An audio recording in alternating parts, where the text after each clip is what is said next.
que produce la osteoporosis. 217.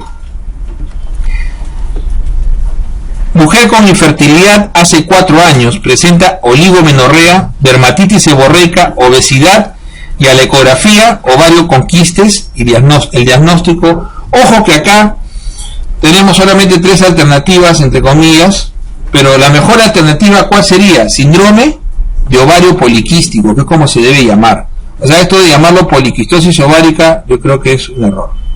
Pero esa sería la única respuesta probable, ¿no es cierto? Porque esto es el síndrome ovario poliquístico, presenta justamente dermatitis seborreica, presenta generalmente oligomenorrea, incluso a veces amenorrea. La paciente suele tener quistes de ovario y adicionalmente a eso tiene hiperinsulinemia, a veces asociada a hipertensión, ¿no? Y a veces asociada a intolerancia a la glucosa, ¿ok? La paciente suele tener como contexto hiperinsulinemia dentro de la fisiopatología del síndrome ovario poliquístico. Por eso que estos pacientes se suelen tratar con metformina, además del reemplazo hormonal, con metformina, ¿ok? Suele tener acantosis nigricans asociado a esta hiperinsulinemia. Entonces, eso es más completo para hablar de síndrome de ovario poliquístico, ¿no?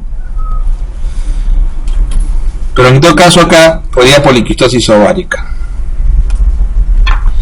Para el diagnóstico de hipertiroidismo, el examen de laboratorio que nos da mayor información, 218, ojo que acá hay que analizar bien la pregunta, ¿ok? Hay que analizar bien la pregunta. ¿Por qué? ¿Cuál es el que le da mayor información? El TSH. El TSH. Porque si el TSH, ¿no? Si el TSH está normal o alto, eso descarta hipertiroidismo. Entonces, lo primero que uno debe pedir es TSH, incluso aislado. Entonces, tú sospechas y le pides TSH. Si el TSH te sale normal o alto, eso lo descarta por completo. Entonces, ahí que buscas otra causa de lo que estás buscando, ¿ok? No es necesario pedir ni T3, ni T4, ni T4 libre. Y acordémonos que el hipertiroidismo subclínico cursa con T4 y T3 normal, así que no te da mayor información y sigue siendo hipertiroidismo. Por eso que el TSH es suficiente no solo para que uno continúe, o sea, entre en el terreno del hipertiroidismo. Entonces, ¿este paciente puede ser hipertiroidismo? Sí. Ya, a ver, le haces TSH. Oye, salió alto. Descartado. No puede ser hipertiroidismo. Salió normal. Descartado. No puede ser hipertiroidismo. ¿Ok? Por eso que es TSH la respuesta. 219. ¿Cuál es típico del hipotiroidismo? ¿Cuál es típico del hipotiroidismo? Esto es típico, ¿no? El reflejo osteotendinoso lento, ¿no? Entonces, el reflejo osteotendinoso lento. Entonces, el paciente, ¿dónde se suele buscar? En el talón de Aquiles. Ese es el más, uno pone al paciente boca abajo y hace que cuelgue el pie. ¿Lo han hecho o no? Eso tiene esa semiología básica, ¿no? Y uno le da en el talón. Y el pie está ahí y después de unos segundos, recién se mueve rentito. Parece broma, pero es clásico. Entonces, ese es clásico, ese es patognomónico del hipotiroidismo. ¿Ok? Del hipotiroidismo. 220. El mejor parámetro para el diagnóstico de hipotiroidismo, ¿no? El mejor parámetro para el diagnóstico de hipotiroidismo también igual es, ¿cuál? El TSH. Así es. ¿Ah? Así es. El mejor parámetro para el diagnóstico y seguimiento, sí, el TSH. En base al TSH tú vas a manejar. Dices, si el TSH no lo suprimes, es que tienes que ir elevando la dosis, ¿no? De levotiroxina. Acuérdense que siempre la dosis de levotiroxina debe ser baja en pacientes ancianos. O sea, en ancianos se da la mitad de la dosis, que es 50 miligramos. La dosis estándar generalmente es, ¿no? La dosis estándar generalmente es 0,7 por kilo peso, 100 miligramos, ¿no? En la mayoría de los pacientes, pero en pacientes ancianos suele darse la mitad de la dosis. Y en pacientes con cardiopatía coronaria se suele dar no más entre 12.5 y máximo 25. ¿Por qué? Porque puede exacerbar la enfermedad coronaria, o puede incluso hasta producir síndrome coronario agudo o infarto. Entonces el paciente con hipotiroidismo, que es coronario crónico, uno tiene que usar la dosis más baja, que suele ser 12.5 a 25, ¿ok? Si no es un peligro. 221 dice: lactante de un mes, hipoactivo, ¿no? Hipoactivo, con llanto ronco, ya la están cantando ahí. En el examen físico se encuentra piel áspera, seca y macroglósina. ¿Cuál es el diagnóstico más probable? Hipotiroidismo congénito. Hipotiroidismo congénito.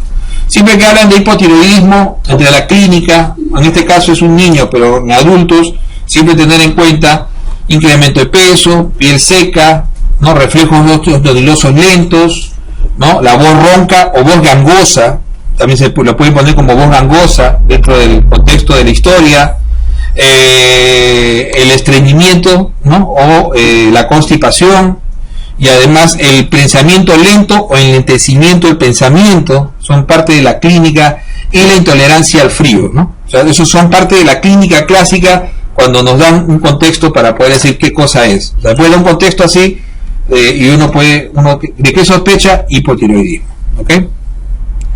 222. Agente causal más frecuente de la tiroiditis aguda. La tiroiditis aguda no es muy frecuente, y es la única tiroiditis que puede ser mortal también. Suele ser secundaria a abrasiones o heridas en el cuello, y es por invasión de Staphylococcus aureus. No suele producir ni hiper ni hipotiroidismo, no le da tiempo. Generalmente el paciente está séptico.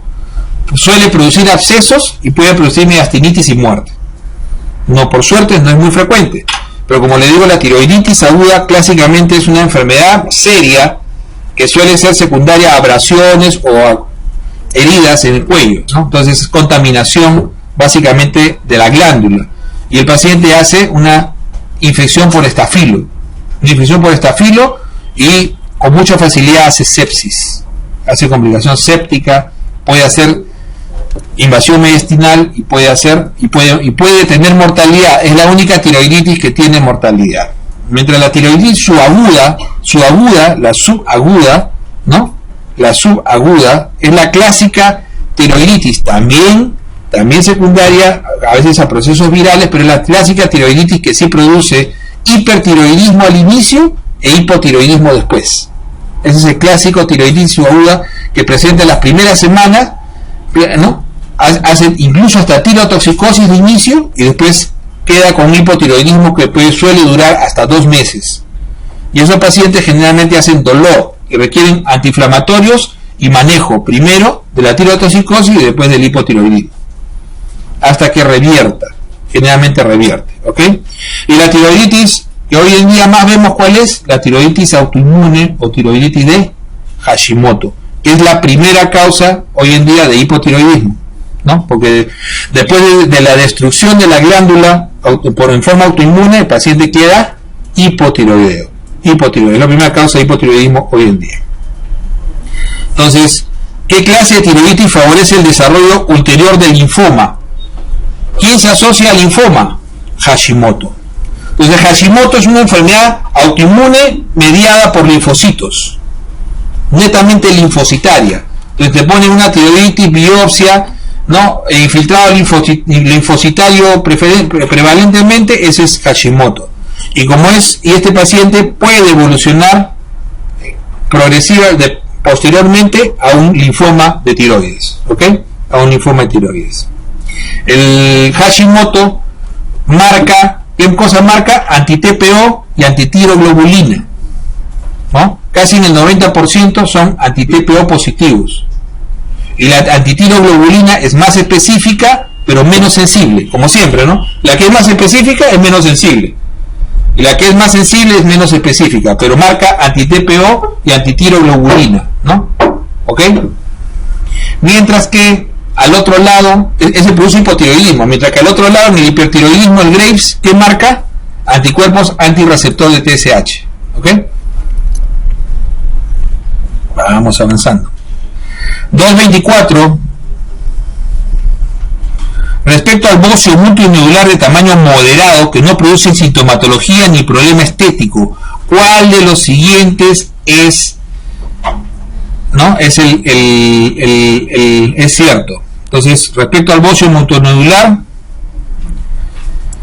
se podría hacer, ¿no? Generalmente el bocio multinodular de tamaño moderado que no produce sintomatología se podría observar, ¿no? Se podría observar, pero generalmente tiende a la malignidad, entonces a largo plazo. Por eso es que se trata de hacer la reducción de la masa, y la reducción de la masa primero se intenta con yodo radiactivo, y si esto no funciona es quirúrgico, ¿ok? Yodo radiactivo. El darle hormona ya se ha preventivamente ya se ha abandonado, no funciona, y la observación solamente es útil cuando el bocio multinodular es de tamaño mínimo, es pequeño. Pero cuando es moderado, el paciente, ante el riesgo de que pueda malignizarse, se tiene que tratar de hacer reducción glandular, y la mejor reducción glandular es con yodo radiactivo. 225. Un hombre asintomático presenta en 2 análisis de sangre rutinarios glicemias basales de 132 y 130. ¿Cuál es la actitud correcta?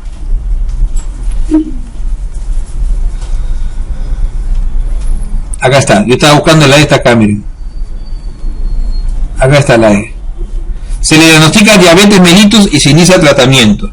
Es un paciente que no tiene mucho riesgo, pero ya tiene los valores de diabetes, o sea, acá no hay duda, no hay que hacerle curvas de glicemia, ¿no? Porque el paciente ya tiene, o sea, este paciente no hay duda, tiene 2 valores, incluso con un valor puede ser hasta suficiente si fuera asintomático, pero como no habla de síntomas, con 2 valores este paciente pasó de 126 las 2 veces. Entonces, eso es diabetes, como no nos dicen, suponemos tipo 2, pues un hombre asintomático, dice sangre rutinarios. Entonces se diagnostica diabetes tipo 2 y se inicia tratamiento con dieta. Inicialmente con dieta hay que ver la glicosilada y ver otros parámetros para tomar decisión del tratamiento farmacológico. Mientras que en el otro paciente, en el 226, dice paciente 45 años con glicemia, una de 118 y la otra de 135. Entonces ahí viene la duda. Una pasó el umbral de 126 y el otro no. Entonces aquí lo mejor es hacer un test de tolerancia a la glucosa para que defina. Entonces aquí está indicado hacer un test de tolerancia a la glucosa, ¿ok? En el 226. Acuérdense que en el diagnóstico siempre es primero hacer la glicemia en ayunas. No es que yo hago todo, o sea, viene el paciente, oye, quiero descartarme diabetes, ya, hazte test de tolerancia a la glucosa en ayunas y glicosilada, no. Al paciente cuando viene el screening siempre es glucosa en ayunas. Si la glucosa en ayunas es sospechosa, como este paciente, test de tolerancia. Si la glucosa en ayunas es definitiva, como el anterior, está diagnosticado. Y la glicosilada ya se pide básicamente para planear el tratamiento. Acuérdense que la glicosilada la usamos para planear el tratamiento hace 20 años. Pero ya se convierte en criterio de diagnóstico recién en los últimos años, en los últimos 10 años, básicamente para cuando tienes duda diagnóstica, no es que la hagas de primera instancia. ¿Ok? Porque tiene que estar estandarizado y no puede dar falsos positivos. En el Perú da muchos falsos positivos, ¿eh? Porque la mayor parte, solamente tenemos 2 centros que están estandarizados, el resto no. Pero todo el mundo hace glicosilada ahora. Entonces hay que tener cuidado con eso, ¿ya? 227. La prueba de hemoglobina glicosilada muestra un control de los últimos 3 meses. Ojo que ¿qué cosa es la prueba de hemoglobina glicosilada? La prueba de hemoglobina glicosilada es una foto de lo que pasa a todas las proteínas. O sea, el daño de la hiperglicemia es un daño a nivel de la glicolización de las proteínas. Todas las proteínas se glicolizan siempre, tienen un porcentaje, pero la única que medimos es la hemoglobina, la única proteína, pero en realidad el daño endotelial se da a nivel de proteínas, y ese exceso de glicolización hace que no funcionen bien, ¿no? Ese es el problema. Por ejemplo, la inmunodeficiencia que produce la diabetes tiene que ver con la glicolización de complemento, o sea, falla en complemento. Entonces tiene todo ese contexto, ¿no es cierto? Entonces la glicolización la podemos medir ahí. ¿Cómo es normal la glicolización? 2.5 a 4.8. En realidad ese es el rango. O sea, que toleremos hasta 5.7 puede ser. De 5.7 a 6.5 ya el paciente es prediabético. Y a partir de 6.5 ya lo consideramos diabético. ¿Ok? Entonces, ¿cuál es nuestro gol? Menos de 7. Ese es el gol de tratamiento, ¿no? Que buscamos como objetivo que el paciente esté en menos de 7 de glicosilada. 228, paciente diabético con microalbuminuria, colesterol de 100, creatinina sérica en 0,9. ¿Cuál es el tratamiento más adecuado? Entonces el paciente ya tiene microalbuminuria, por lo tanto hay que darle de preferencia un YECA o un ARA. De preferencia un YECA o un ARA, ¿no es cierto? Este paciente hay que darle dieta, obviamente, hay que darle un YECA, no hay ningún YECA acá, hay que darle un ARA entonces, y hay que bajar ese colesterol con atorvastatina. ¿Ok? Entonces, YECA, dieta, losartán y atorvastatina. 229.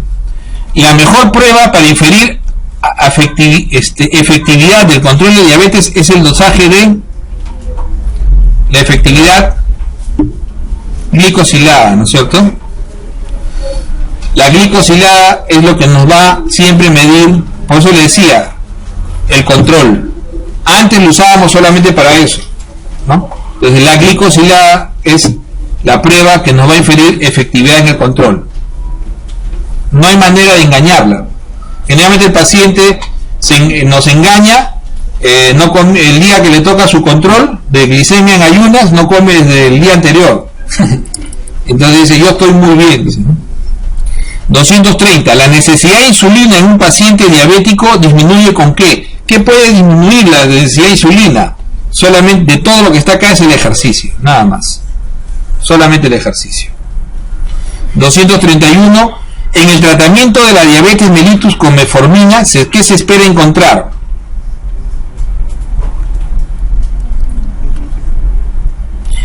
El gran problema es que debería decir, ¿no? O sea, no está completa la frase, ¿no? Porque es, claro, debería decir que disminuye la producción hepática de glucosa al inhibir la gluconeogénesis. Esa es la respuesta más correcta, ¿ok? Pero no está completa, ¿ok?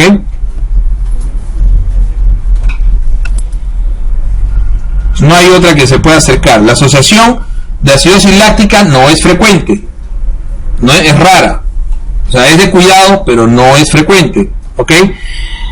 No incrementa la absorción, sino disminuye la absorción. O sea, los dos grandes efectos es sobre la producción hepática de glucosa y sobre la disminución de la absorción de glucosa. Y justamente lo que te ponen acá es incremento. No tiene efecto sobre la liberación de insulina, por eso no es un verdadero hipoglicemiante, sino es un anti-hiperglicemiante. Acuérdense que los hipoglicemiantes sí tienen efecto sobre la insulina. Eso de ahí tenemos fundamentalmente las sulfonilurias. Por eso producen fundamentalmente como efecto adverso hipoglicemia. Por eso metformina no tiene efecto adverso importante de hipoglicemia, porque no es un hipoglicemiante, sino es un antihiperglicemiante. Como le digo, acá le falta, pero es, ¿no?, sobre la producción hepática de glucosa, o sea, inhibir la producción. 232. Anciana de 70 años con antecedentes de diabetes mellitus es llevada a emergencia por presentar sin antecedentes, dice, ¿no? Sin antecedentes de diabetes mellitus es llevada a emergencia por presentar estado mental alterado. Desde el momento que nos hablan de estado mental alterado, es que para parar las antenas, y dice cuadro de deshidratación severa, ¿no? El familiar solo informa que días antes presentó polidipsia poliuria. El diagnóstico planteado, ojo, claro, sería un coma hiperosmolar no cetósico. Cuando las complicaciones agudas de la diabetes son básicamente dos, ¿no? La cetoacidosis diabética y el estado hiperosmolar hiperglicémico, que ahora se llama así. Ya hace muchos años que no se llama coma hiperosmolar no cetósico. Como le decía el doctor Ochoa, lamentablemente a veces no actualizan, y no por el tiempo, sino que no actualizan la manera de denominar las cosas. Hoy en día se dice estado hiperosmolar, estado hiperglicemio hiperosmolar o cetoacidosis diabética. ¿Cuál es la diferencia clínica? La clínica de la cetoacidosis es que es más aguda, y acá nos da la impresión que esto también fuera medio agudo, ¿no? En realidad la clínica de la cetoacidosis es aguda, mientras que el estado hiperosmolar es más subagudo crónico. ¿Ok? La polidipsia poliuria precede semanas, por eso que el paciente llega deshidratado. ¿Cuál es la clínica clásica de la cetoacidosis? Náusea, vómito, diarrea, dolor abdominal, es gastrointestinal. Esa es la clínica.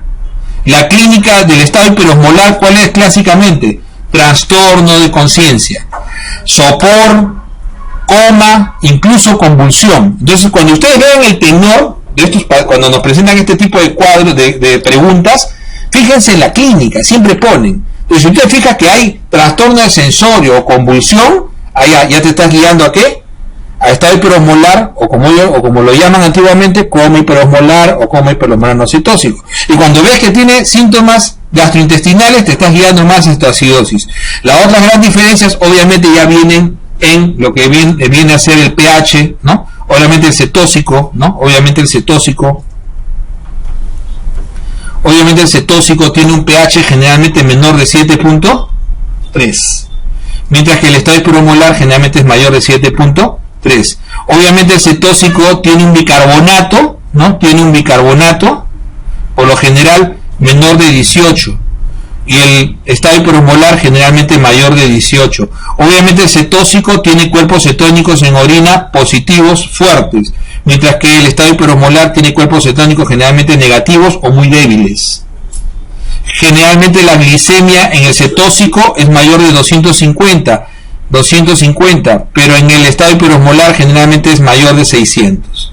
¿Ok? Esas son las grandes diferencias. Entonces, te pueden poner parámetros de laboratorio, pero fíjate también en la clínica.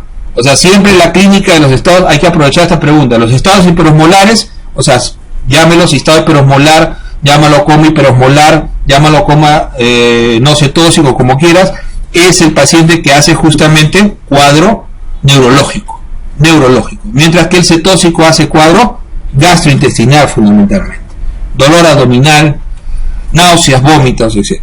Okay. 233, caso de paciente con glicemia de 800, sin antecedentes de diabetes y llevado a emergencia por presentar signo de pérdida de conciencia. Por eso siempre le decía, ¿no? O pérdida de conciencia, sopor, coma, convulsión, cuadro de deshidratación severa, examen de orina normal. Esto es un estado hiperosmolar.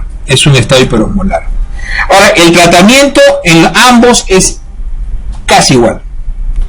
La primera arista, tanto del cetóxico como del hiperosmolar, el primer punto que tienes que hacer, ¿qué cosa es? Hidratación forzosa, una gran hidratación. Ese es el primer punto. Lo primero que hacen los pacientes es hidratar, volúmenes altos. Punto 1. El punto 2 es la infusión de insulina endovenosa, ¿ok? De insulina. Y el punto 3 del tratamiento es la reposición del potasio. ¿Okay? Esas son las 3 aristas del tratamiento. Entonces también pueden preguntar por ahí. Le pueden decir que ya fue hidratado, ¿qué es lo que sigue? Infusión de insulina. Ya fue hidratado y está con infusión de insulina, ¿qué sigue? Reposición de potasio. ¿Okay? ¿O qué es primero? Otra pregunta. La hidratación. ¿Ok? 234. Un paciente con hipoglicemia, la dextrosa que se utiliza, ¿cuál es? La única que tenemos, el 33%. Entonces, esta es pregunta de laboratorio. El que vende la dextrosa, el 33%. 235. Son intolerantes a la glucosa, ¿no? ¿Quiénes son intolerantes a la glucosa? La glicemia a los 120 minutos entre 140 y 200. ¿Ok? Entre 140 y 200. Mayor de 200 ya es diabetes. 236. Con respecto al síndrome de hiperfunción adrenal, o sea, síndrome de Cushing, señale lo incorrecto, ¿no? Entonces, respecto al Cushing, acordémonos que el Cushing es síndrome siempre, el síndrome de Cushing es el efecto de los glucocorticoides sobre los diferentes órganos, sea que el glucocorticoide viene externamente o internamente, ¿ok? Todo se llama síndrome Cushing,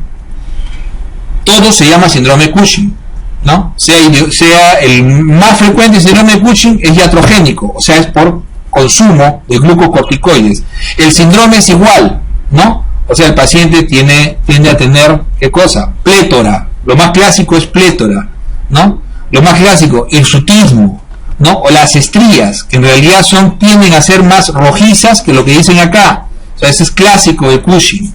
La obesidad centrípeta o central, ¿no es cierto? No centrífuga. O sea, eso es lo que se sale de estas posibilidades, ¿no?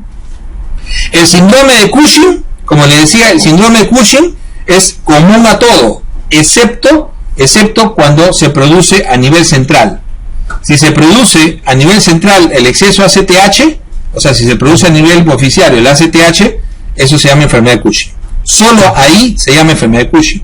Pero el ACTH tiene que ser producido a nivel central, porque acuérdense que también hay producción de ACTH periférico en paraneoplásicos, ¿ok?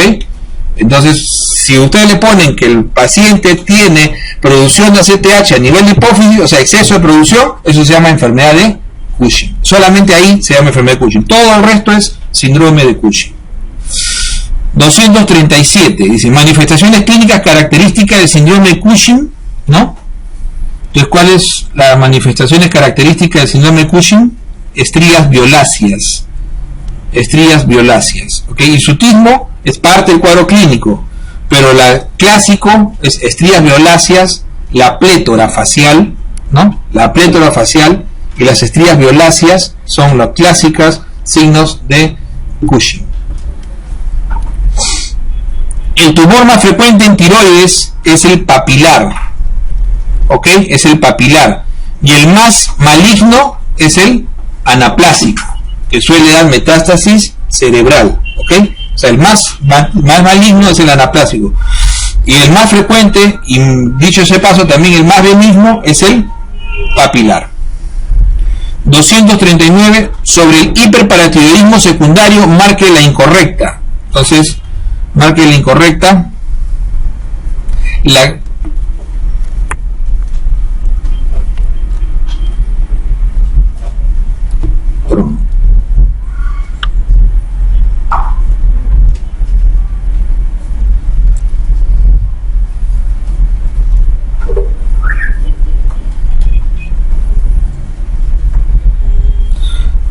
Cursa con osteitis fibrosa quística.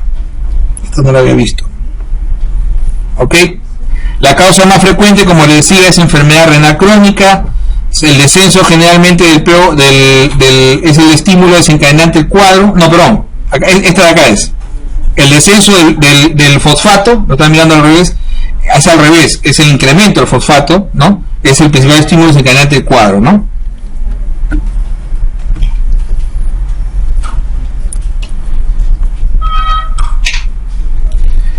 Respecto a hemorragias intraparenquimatosas, ¿no? 240. La causa hipertensiva más frecuente de son las hemorragias, ¿no? Esta es la respuesta falsa, ¿no? La causa hipertensiva es más frecuente en hemorragias lobares, ¿no?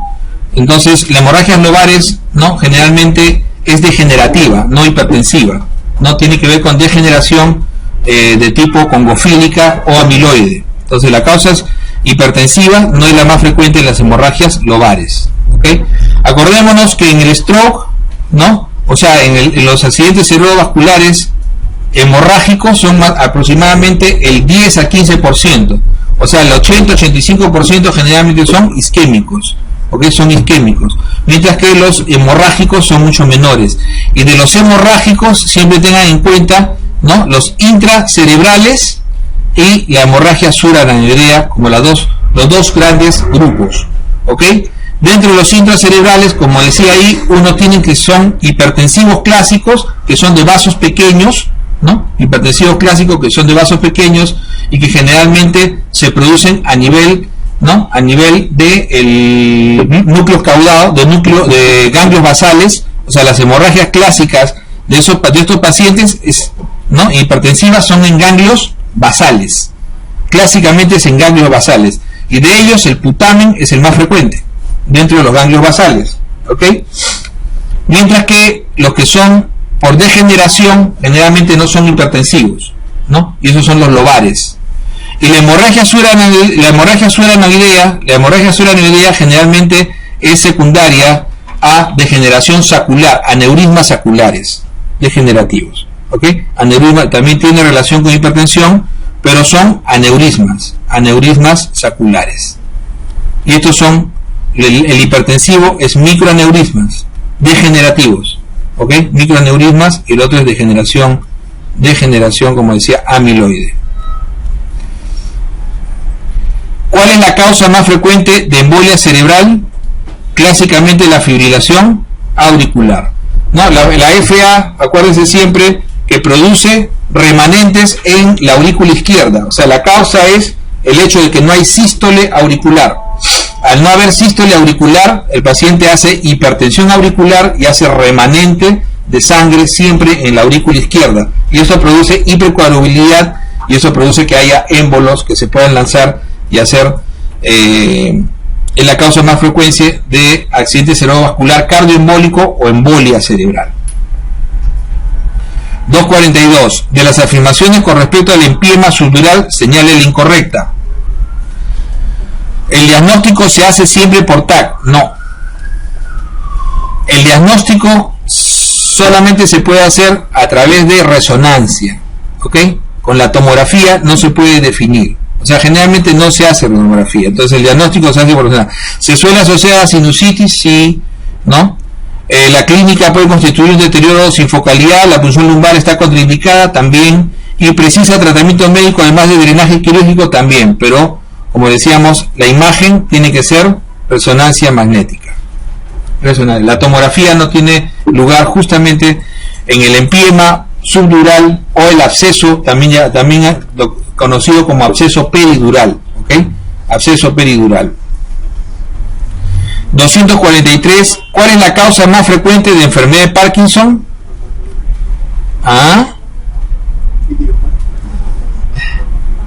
Es idiopático. La enfermedad de Parkinson es idiopático. El síndrome parkinsoniano, de parkinsonismo puede ser, pero la enfermedad de Parkinson es idiopático. ¿Ok? Es idiopático. 244. Se produce por pérdida de células pigmentadas, ¿no? Locus ceruleus. La enfermedad de Parkinson, ¿no es cierto?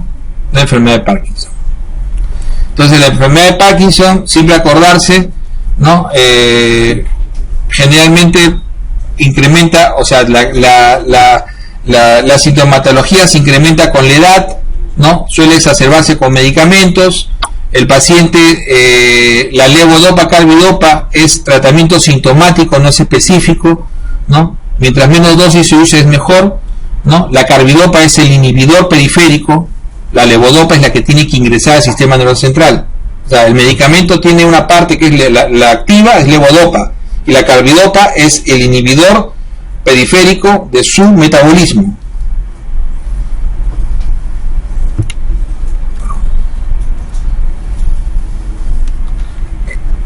Es el inhibidor de su metabolismo.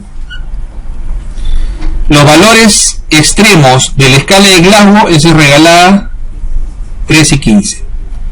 Al evaluar un paciente politraumatizado se encuentra que abre ojos, retira la mano ante estímulos dolorosos, emite sonidos incomprensibles. ¿Cuál le corresponde? Un Glasgow 8. El paciente con ojo que abre ojos espontáneamente, señala zona dolorosa y habla confusamente, tiene 13 puntos. Bueno, el Glasgow es algo que tienen que saberlo de memoria, ¿no? 248. El patógeno intestinal que puede asociarse al síndrome de Guillain-Barré, ¿cuál es? Campylobacter, ¿no es cierto? El Campylobacter.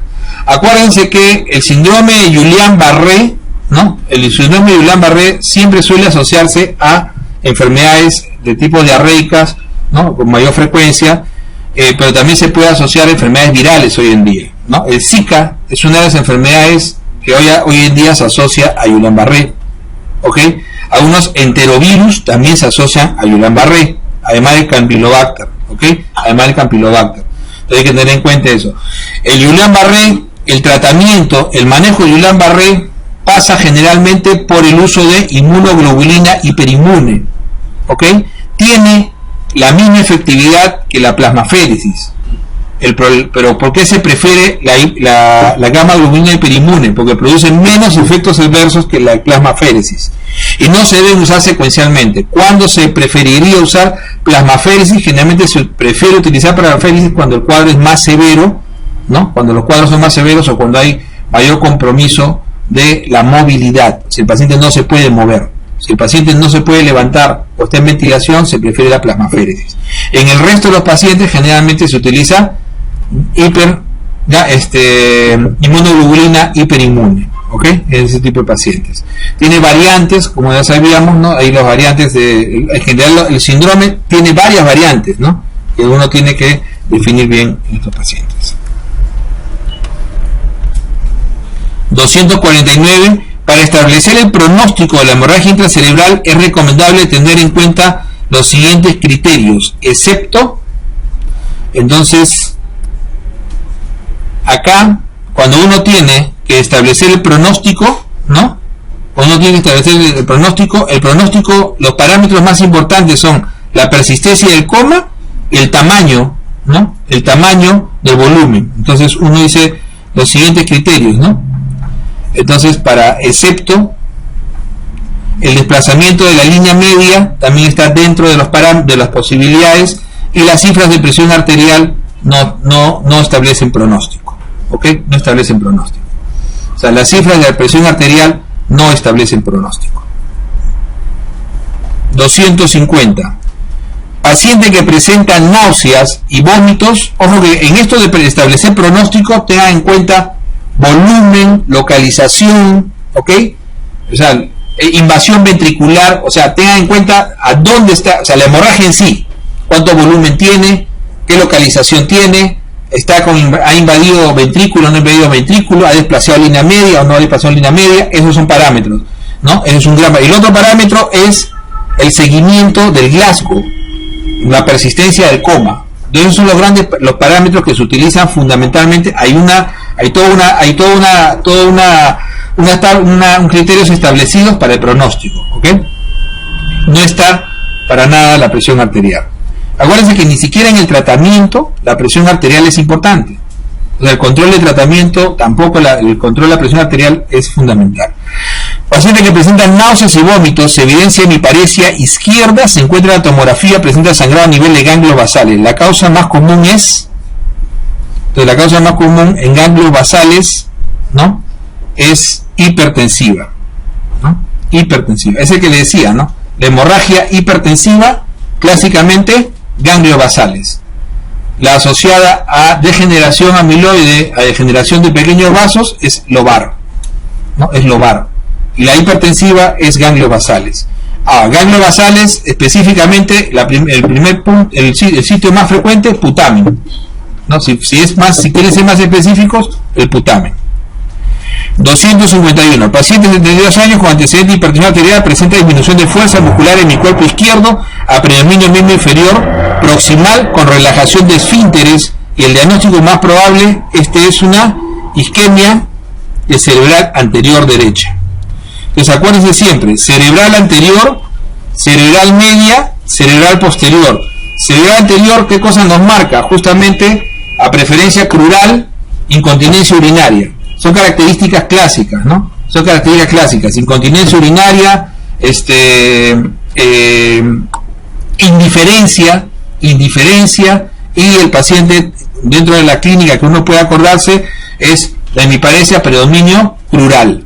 En cerebral anterior. En cerebral media, clásicamente tiene que haber afasia. Si me ponen afasia, yo estoy pensando en cerebral media, y generalmente es más hemiplegia que hemiparesia, ¿no? Fascio braquial, con afasia, ¿no? Y en cerebral posterior, ¿no? En cerebral posterior, uno tiene que considerar el paciente clínicamente que escribe, pero no lee. Y eso es clásico. El paciente puede escribir, pero no puede leer. Ese es el paciente clásico de cerebral posterior. Vértebro basilar, el paciente clásicamente que tiene distasmo, vértigo, ¿ok? Disartria. Distasmo, vértigo, disartria, vértebro basilar. Entonces el paciente que tiene vértigo, náuseas, vómito, disartria, ese es vértebro basilar. Entonces siempre en las preguntas va a haber la clave. Acá la clave no solamente le da el crural, sino la relajación de esfínteres, cerebral anterior. Afasia, cerebral media. Entonces ahí tienen que marcarse esos parámetros que son los que van a escoger para poder hacerle la pregunta. 252, niño de 2 años de edad con diagnóstico clínico de meningitis, muestra cocobacilos gram negativos. Entonces, si tiene cocobacilos, si son gram negativos, eso tiene que ser hemófilus. Claro, y es hemófilus, ¿no? Porque la primera causa, que es neumococo, es gram positivo. ¿Ok? Es gram positivo. 253, acuérdense que el tratamiento de la meningitis siempre es ceftriaxona banco. Ceftriaxona banco, ¿ok? No es ceftriaxona sola. Y si se sospecha de listeria, se agrega ampicilina, ¿ok? Mujer de 45 años refiere episodio de dolor paroxístico en la arcada dentaria superior derecha desde hace 2 meses, que ha ido aumentando con frecuencia e intensidad. El dolor es como si recibiera descargas eléctricas. Esto es clásico de una neuralgia del trigémino. Entonces no cede con analgésicos comunes. Fue levantada por la odontología, no encuentran alteraciones, el examen presenta efectos sensitivos, el dolor se desencadena al tocar. Clásicamente lo tocan el paciente en la arcada dentaria, el paciente, o las encías, y el paciente hace dolor, ¿no? La carbamazepina y la oscarbazepina son los 2 medicamentos de elección. De las pocas indicaciones que quedan para carbamazepina, ojo que carbamazepina ya en neuralgia, en la neuropatía diabética ya no se utiliza, antiguamente se utilizaba, pero todavía de las indicaciones que quedan para carbamazepina y oscarbazepina, fundamentalmente es neuralgia del trigémino, que es este cuadro que les han descrito sin decirles neuralgia del trigémino. Todo ese cuadro que han descrito de la clínica de una neuralgia del trigémino. El principal dato patológico de la polineuropatía inflamatoria aguda, el clásico síndrome de Guillain-Barré, es la desmielinización. ¿Ok? La desmielinización. Es una polineuropatía desmielinizante aguda, ¿no? Ascendente. 255. ¿Cuál de las especies de Campylobacter se relaciona con síndrome de Guillain-Barré? El Yeyuni, ¿no? El Yeyuni, ¿no? Acuérdense que entre las variantes está el Miller-Fisher, ¿no? Oftalmoplejía, ¿no? Oftalmoplejía, vértigo, o sea, el paciente tiene que, ¿no? La triada. 256, paciente mujer de 18 años que hace 2 semanas presentó un cuadro diarreico que se autolimitó. Acude por presentar debilidad muscular, parestesias. Al examen físico se encuentra disminución de fuerza muscular simétrica en forma ascendente y arreflexia. ¿Cuál es el mejor diagnóstico? Síndrome Guillain-Barré. Nefrología. 257. Es una causa de acidosis con hiato iónico elevado. Entonces, acidosis metabólica es la acidosis que más vamos a ver, ¿no? Con anion gap elevado son la gran mayoría. Cetoacidosis diabética, ¿no? Acidosis láctica, puede ser secundaria a sepsis, shock séptico, cetoacidosis diabética, secundario a drogas, intoxicación por aspirina, intoxicación por metanol, por etilenglicol. O sea, hay muchas causas de cetoacidosis diabética, de acidosis metabólica con anion gap, decirle hiato iónico elevados, anion gap alto. 258, cursan con acidosis metabólica excepto, entonces obviamente la insuficiencia hepática no tiene nada que hacer dentro de las posibilidades. Una insuficiencia hepática no es dentro de su clínica la acidosis metabólica. Sí el shock séptico, sí la insuficiencia renal obviamente, y sí el choque hipovolémico también. El choque hipovolémico siempre va a ir por hipoxemia celular a acidosis metabólica. Señale cuál es la falsa, dice, cuál es la falsa. Entonces, la alcalosis respiratoria crónica aumenta el potasio sérico. Eso es falso, ¿ok? Mientras que el salbutamol disminuye el potasio sérico, sí, incluso el salbutamol en la hipercalemia es el que actúa más rápido. Es el menos potente, pero es el que actúa más rápido. Cuando le preguntan cuál de los siguientes actúa más rápido en la hipercalemia, es los beta agonistas, el salbutamol, ¿no? La hipocalemia crónica produce alcalosis metabólica también. La hipomagnesemia produce hipocalemia. Incluso la hipocalemia de difícil manejo hay que siempre sospechar que esté asociada a hipomagnesemia, ¿ok? Cuando una hipocalemia no se corrige con facilidad, la sospecha es que tenga hipomagnesemia asociada. Y obviamente la hipocalemia produce paro en sístole y la hipercalemia en diástole. Niño pálido con párpados hinchados y orinas cargadas. Padres refieren antecedente de cuadro faringoamigdaliano 15 días antes. Tratado médicamente, ¿cuál es el diagnóstico más probable? Una glomerulonefritis, ¿no es cierto? Postestreptocócica, obviamente, pero no nos dan acá la posibilidad. En el siguiente nos vuelven a poner lo mismo parecido. Niño de 5 años, cursa con edema en miembros inferiores, anemia normocítica, oliguria, con antecedente presentó pleodermitis. En este caso fue piel, ya no fue garganta. ¿Cuál es el diagnóstico más probable? Glomerulonefritis, ¿no? Ahora, estos dos cuadros, en un momento creo que lo hablamos con algunos de ustedes, corresponde generalmente a infecciones por el gas, el clásico estreptococo grupo A. Acuérdense que el estreptococo grupo A es el patógeno más importante del ser humano. Es el más importante, porque nos produce faringitis, la clásica estreptocócica faringitis, la faringoamigdalitis la estreptocócica, nos produce las infecciones de piel más frecuentes, ¿no? Impétigo, ectima, erisipela y celulitis asociadas, ¿no? Y nos produce incluso infecciones tan serias, ¿no? El estreptococo grupo A como es una de las causas más importantes, ¿no? de fasciitis necrotizante y síndrome de shock tóxico. Pero adicionalmente a eso, el estreptococo grupo A, por reacción inmune, nos puede producir fiebre reumática y glomerulonefritis postestreptocócica. O sea, tengan en cuenta siempre el gas en estas circunstancias, ¿no? O sea, el gas es estreptococo grupo A, estreptococo clásico grupo A. Paciente con antecedentes de haber tenido impétigo, luego hipertensión, edema de párpados, oliguria, ictericia, hígado aumentado de tamaño, clásicamente glomerulonefritis postestreptocócica. En un paciente con hematuria se debe pensar en los siguientes, excepto, entonces, síndrome nefrótico no tiene por qué tener componente hematúrico en su cuadro. O sea, no hay componente hematúrico. Mientras que hay hematurias asintomáticas, hay infección urinaria, ¿no? La infección urinaria suele cursar con hematuria, la litiasis también y los síndromes tubulares también. Entonces, el síndrome nefrótico no suele cursar con hematuria.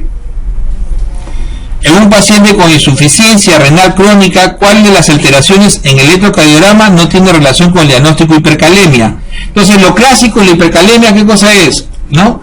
Lo clásico es la T picuda, pero eso ya es muy fácil, ¿no? Eso es muy fácil.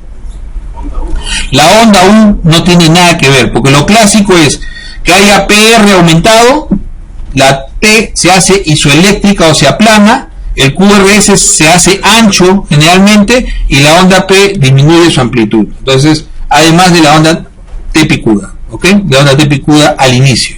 Entonces, la onda U no tiene ninguna. ¿Cuál es el signo? ¿Cuál es el signo de electrocardiográfico de hipercalemia? Entonces, ¿cuál es el signo? Acá dice, ¿cuál es el signo electrocardiográfico de hipercalemia? El ensanchamiento, en este caso, del QRS. El ensanchamiento del QRS. Sí.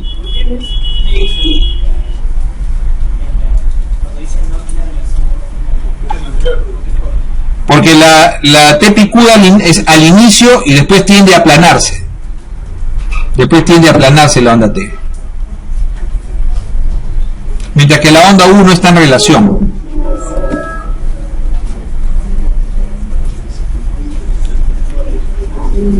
En el tratamiento de la hiponatremia en un paciente con insuficiencia renal oligúrica, la medida terapéutica más apropiada es, pues el paciente tiene hiponatremia en un paciente con insuficiencia renal y es oligúrica, o sea, hay que restringir líquidos. La medida más apropiada es la restricción de agua libre.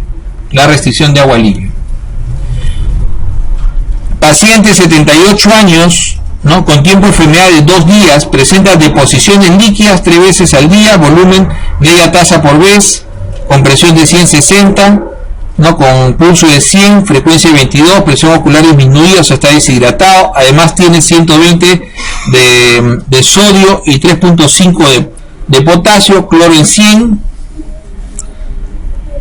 Respecto al estado hidroelectrolítico de la paciente podemos afirmar, ¿no?, que esta paciente está haciendo, ¿no?, una hiponatremia con hipovolemia. Es lo único que podemos afirmar con esta paciente.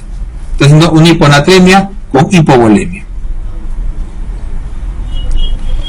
En la terapia de la hiponatremia severa, no sé, el paciente con hiponatremia severa sintomática, se utiliza cloruro de sodio al 3%. Este cloruro de sodio al 3% nos da generalmente 0.5 miliequivalentes por mililitro. 0.5 miliequivalentes por mililitro. ¿Cuál es la causa más frecuente de insuficiencia renal aguda? La causa más frecuente de insuficiencia renal aguda es la necrosis postisquémica tubular. ¿Ok? Necrosis tubular postisquémica.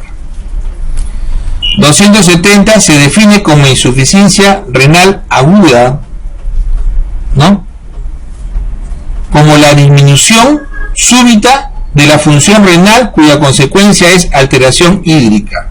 O sea, la única que puede, ¿no?, entrar en esa acepción, ¿no?, súbita con alteración hídrica, la B. La insuficiencia renal aguda prerrenal se caracteriza por todo lo siguiente excepto, y esta pregunta es bien tirada a los pelos, o sea, clásico, la concentración de orina suele estar por encima de 1020, o sea, clásicamente sí. El ácido úrico en sangre también se va a elevar, eso no hay duda, ¿no? El sodio en la orina también, pero el calcio disminuido en orina es también algo que, ninguna de las anteriores, sí, pero el calcio disminuido en orina es algo que no está muy definido, pero lo que sí hay hipercalcemia, suele haber hipercalcemia en el paciente, ¿no? Suele haber hipercalcemia, ninguna de las anteriores. En relación a la infección urinaria, indique cuáles de los siguientes enunciados son factores predisponentes, ¿no? Entonces, ¿cuál de los siguientes enunciados son factores predisponentes? Todos. Entonces, es predisponente sexo femenino, es predisponente la instrumentación. Cuando hay instrumentación, la causa más frecuente es pseudomonas. Es frecuente diabetes mellitus. En diabetes mellitus el 25% pueden ser secundarios a cándida, son características. Puede ser también en litiasis, ¿no? Acuérdense que hay un tipo de litiasis que es los cálculos sépticos, ¿no?, o de Struvita, todas. 273. La causa más frecuente de pielonefritis aguda es bacilos entéricos gram negativos. El 90% es por E. coli. Y el otro 10% se reparte entre Klebsiella, Proteus, estafilococo y enterococo, ¿no? Como gram positivos, estafilo y enterococo. Como gram negativos, 90% es E. coli, le sigue Proteus y Klebsiella. Y como gram positivos están estafilo y enterococo. Y como hongo, cándida, pero eso es fundamentalmente en diabético. Entonces, son causa de ITU todas. ¿Por qué? Estafilo puede ser, como le decía, los gram positivos, ¿cuáles son clásicamente? Estafilo y fecalis. Y el más frecuente, E. coli.